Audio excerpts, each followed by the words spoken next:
Have any of you or someone you may know been addicted to prescription drugs or just any type of drug? According to the Encyclopedia of Sociology, drug abuse has been a major social problem in the U.S. for almost a century, and we are now in the second decade of continuing war on drugs. As you know, every day, more than 130 people in the U.S. are overdosing on opioids. It seems to be that drug overdoses have increased dramatically over the years and is now one of the leading causes of death. Seeing someone go down the wrong path over a certain substance is not only harmful to them, but to others around them as well. Especially someone whose biggest fear was to die over a drug overdose. For example, many of you may know who I'm talking about, Malcolm McCormick, who is known as Mac Miller. He was unfortunately a victim of this. Personally, drug addiction runs in my family, which is why it has always been so important to me. It is really sad to witness someone go down the wrong path. Drug problem overcome someone you love. The purpose of my speech is to inform my audience of how important drug abuse is and how it can most likely lead to drug overdoses. First, I will talk about the drugs that are being abused. Secondly, I will discuss how these drugs can kill or harm the human body. And finally, I will close this speech on explaining how we can help prevent or help someone with drug abuse. With that being said, there are many drugs out there today that we may not think what they are. Recently, it has been known that many drugs have been spiked. Fentanyl is one of the main substances found in other drugs that have been known to cause overdoses. Fentanyl is a narcotic drug that can be known to cause death or respiratory distress when taken in large doses. For example, Mac Miller overdosed on this drug that was found in his cocaine that he had been using the same night of his drug overdose. Any drug that is taken in large doses can lead to overdose. The many drugs that are most common today are marijuana, cocaine, prescription pills, meth, and psychedelics. According to the article of Substance Abuse and Dependence, Ford Martin stated, "Scientists are increasingly convinced that certain people possess a genetic predisposition that can affect the development of addictive behaviors.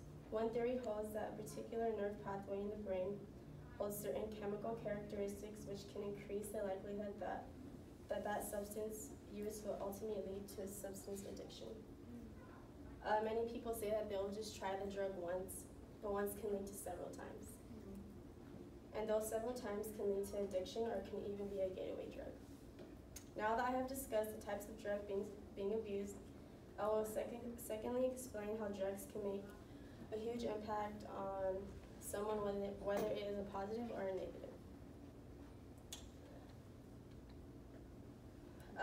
These drugs are known to harm us physically and mentally in numerous ways when being abused. It is completely different when someone is sick and uses the drug in the correct manner to help overcome their sickness.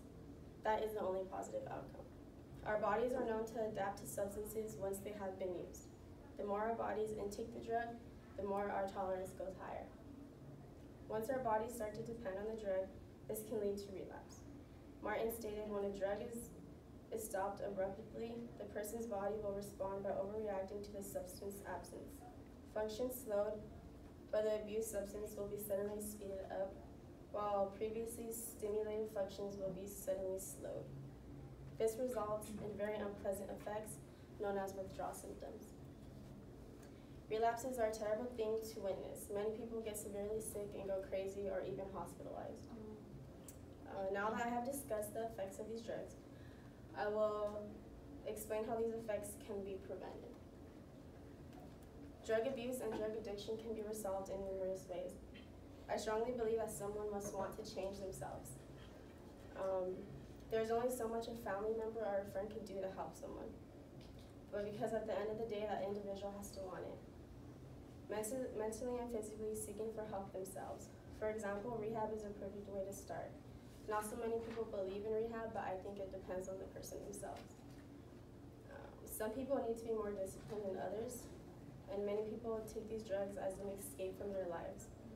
According to the novel Drug Use, Abuse, and Addiction, Psychologically, a person may become dependent on a substance because it relieves pain, offers escape from real or perceived problems, or make the user feel more relaxed or confident in a certain social setting. Rehab offers people different resources to make them happy or to even relieve their pain or to find an escape. There are many other escapes other than drugs, but for some people it just takes longer for them to find it. To conclude, drug abuse and drug addictions, I believe, are a disease that can be cured if cured properly. First, I talked about the types of drugs that are commonly used. Then I discussed the effects these drugs have on the human body. And lastly, I mentioned how to help or solve these drug abuse situations. It is important to know the factors of drugs, and it's even more important to inform those who think of abusing a drug because it can save someone's life. God grant me the serenity to accept the things I cannot change, courage to change the things I can, and wisdom to know the difference. This is the prayer my brother used when he was in rehab and he overcame his drug addiction.